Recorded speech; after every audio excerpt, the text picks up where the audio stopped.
Hey guys, what's up? What's going on out there this afternoon or whatever time of day it may be, wherever you are right now on the planet? Brent Abel here, WebTennis.com, with another episode of the Tennis Mindset Project. What do we got here? Oh, mindset habits, right? Delayed gratification, kind of a big deal, right? That was a big mistake I used to make way back in the day. I used to work on something like a dog one day, and then the next day come out and just think, that thing that I worked on yesterday ought to be now cemented permanently into my game.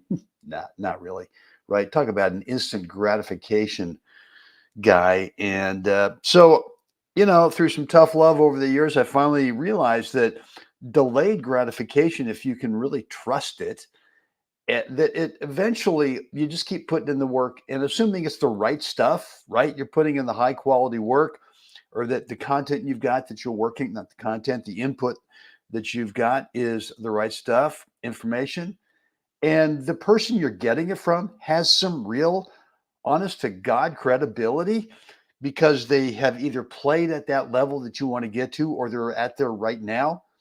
And that if you just trust that if you keep working on that, and yeah, there's going to be some ups and downs. It's not going to be a gradual straight line up in terms of improvement. You believe in delayed gratification over time. You can't stop it. It's inevitable. Whatever you're trying to work on eventually is going to happen for you.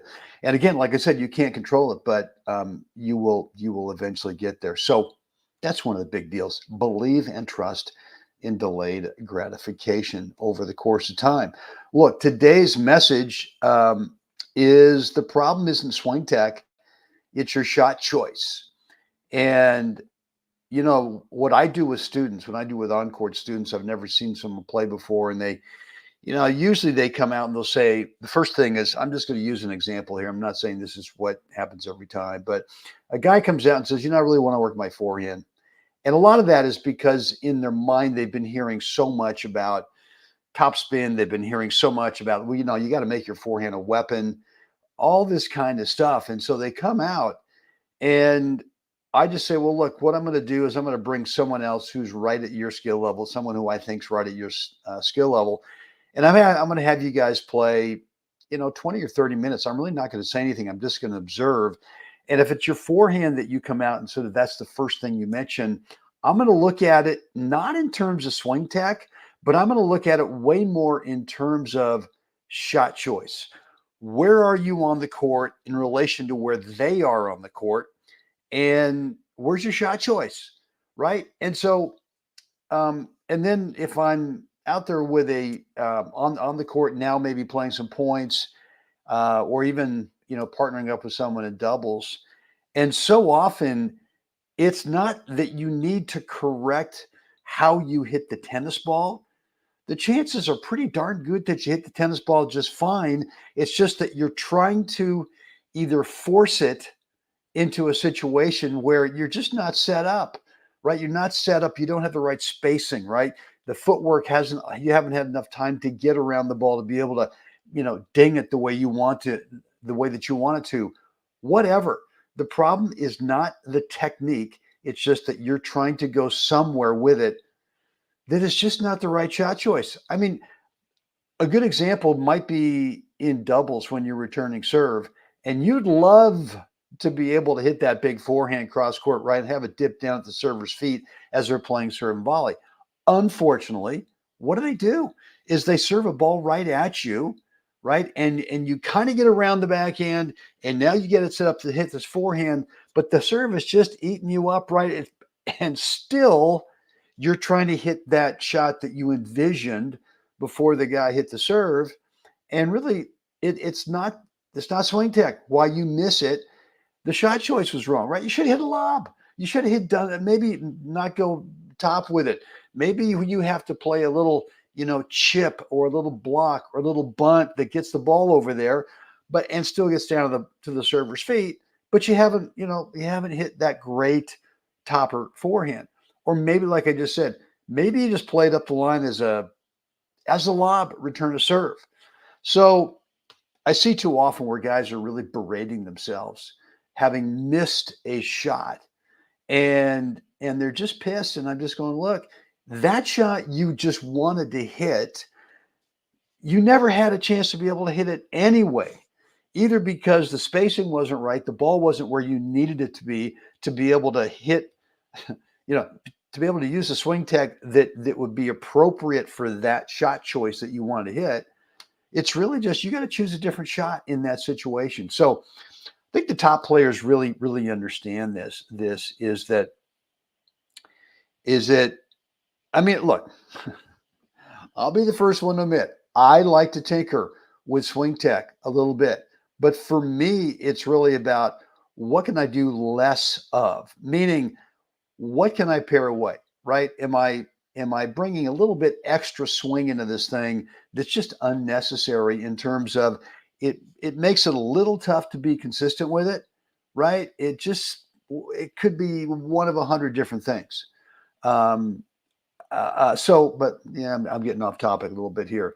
But what I want you to start thinking about is when you miss a shot, stop being so analytical about, well, I should have done this, this, and this, and this to be able to hit that shot that I wanted to do.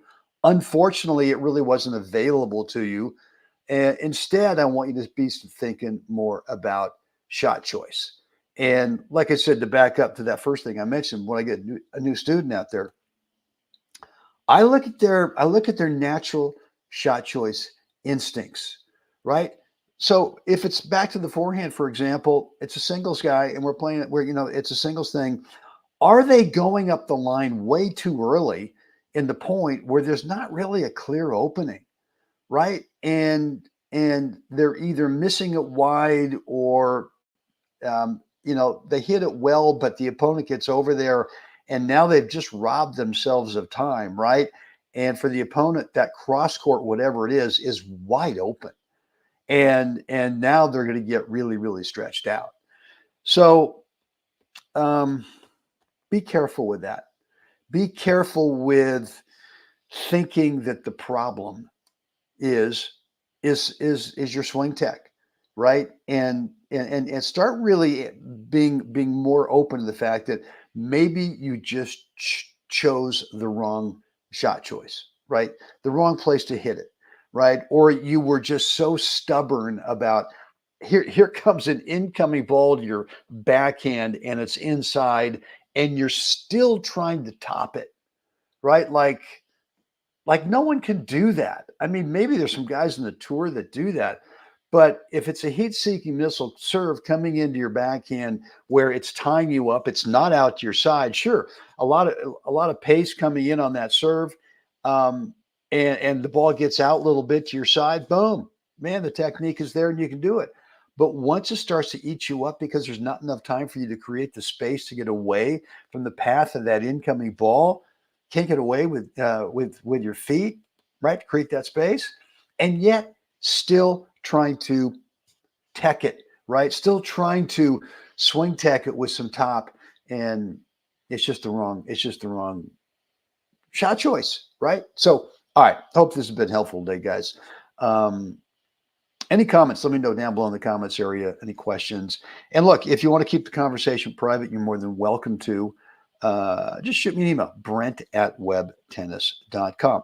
And look, I've got something here, complimentary, free. I want to give you if you've not already picked up this. Really, I think, we talk a lot about mindset, skill training, mental toughness, and how you handle the between points time, which is roughly 80%, not even roughly, darn close. 80% of the time we're on the court in the match, it's spent between points or on side changes. There's only about 20% of the time when we're actually playing points.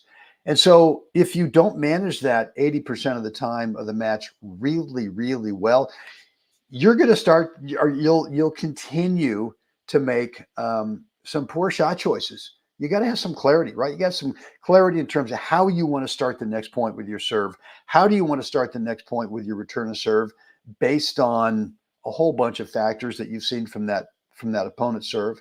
But whatever it is, you've got to be able to get really organized and really manage your between points time. For me, what's worked really well is a 4-step by step between points routine. And it's real specific. If you've not picked up this video, it's about a 20-minute video. It's free. You can go ahead and get it. It's over at WebTennis.com. Just drop in the first name and email address, and you'll get immediate access to this free 20-minute video. Yes, you will get on my email list. I promise no spam. You're only going to get the good stuff from me. Just notifications of whenever I'm going live, or if I've got something that I really want you to take a look at, I will shoot you an email. But WebTennis.com, there's a link down below in the comments area, in the description area, if you're over at YouTube or Facebook, and then if you're on Twitter watching this, in the bio, you can click that link for WebTennis.com. All right, guys, that's it for me today. Hope this has been helpful. And as always, come on now, it's time. We got to get out there. We got to help someone else have a great day, guys. See you again next time.